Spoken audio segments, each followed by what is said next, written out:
Fortunately, you are one of the few star signs that is prone to exploring and doing things on your own terms, Aquarius. It's October 2019. I'm Dadhichi from astrology.com.au.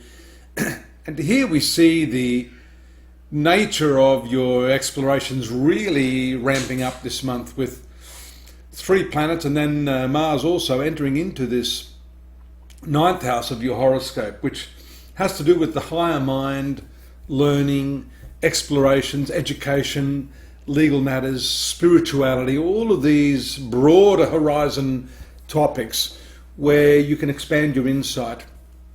On the 3rd and 4th here, this conjunction with Jupiter is quite nice in your 11th house, bringing with it some social opportunities and of course the chance to further your life desires and to achieve what it is that you're after at this time. You can make great headway in your work as well, as Mercury is transiting here through your 10th house after the 5th. Notice Mercury's action here in Scorpio is a little bit different. It makes you more research orientated, so whatever it is you're trying to communicate requires quite a bit of in-depth understanding, a bit of detective work on your part.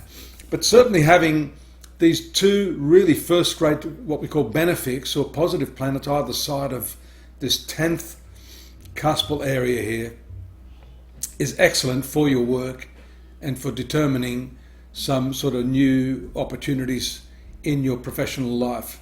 Venus moves into there around the 9th, and this also shows an overlapping of your social activities with your professional activities.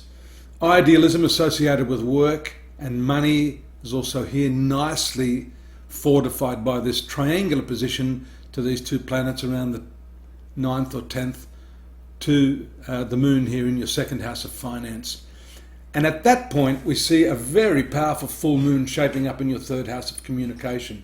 So all of these transits to me indicate an opportunity for you to communicate and negotiate and to renegotiate, if you have to, those elements of your working life that aren't exactly in keeping with what you think you deserve. A little bit of instability in your domestic sphere can be shown by this transit at the bottom end of your horoscope with the moon and Uranus after the 15th. And then a bit of an opposition here, so there's a bit of a challenge between your working requirement and your domestic requirements here. Keep an eye, if I've missed out some of these aspects, you can always stop the video, take a look, for example, on that date, on the 17th, when all of those hard aspects are taking place here in the 12th house. Expenses, personal suffering, looking back through the past and trying to get a handle on that stuff. So just keep your eye out on this. The blue lines are obviously the really, really good aspects that are forming. A bit of a creative impulse here around the 18th and 19th with the moon in the 5th house. But don't waste your energies, as shown by the opposition to Jupiter. A bit of a worrisome period as the moon transits the North Node on the 19th and 20th here in your 6th house. And also the Rahu in this 6th house, or the North Node, gives sort of ailments that aren't easily diagnosed, I've found from my experience. If you've got this connection also to Venus, that can sometimes imply some insulin deficiency or pancreatic or diabetic predisposition. So check your bloods, maybe go and check your triglycerides. I'm not a doctor, but just from my many, many years of experience, that seems to be the case. On the 24th, the Sun moves into the 10th house here. Again, there's a dominance in this upper part of your horoscope during the month of October.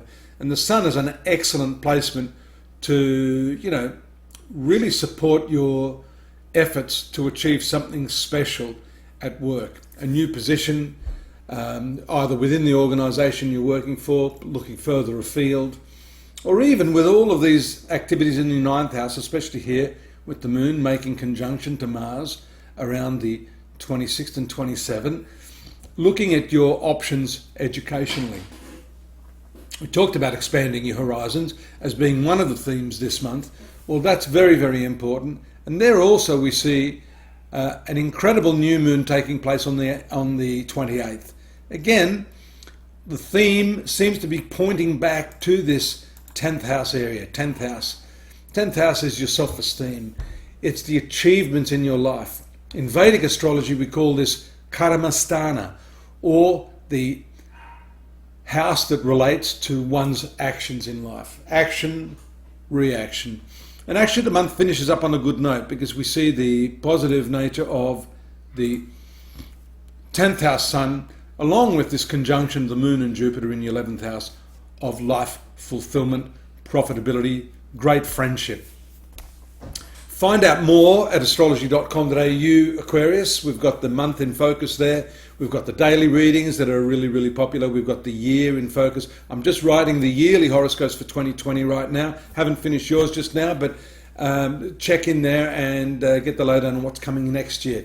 If you need to have a personal reading, I'm here. Drop me a line and don't forget to subscribe. I'll see you next month. Bye-bye now.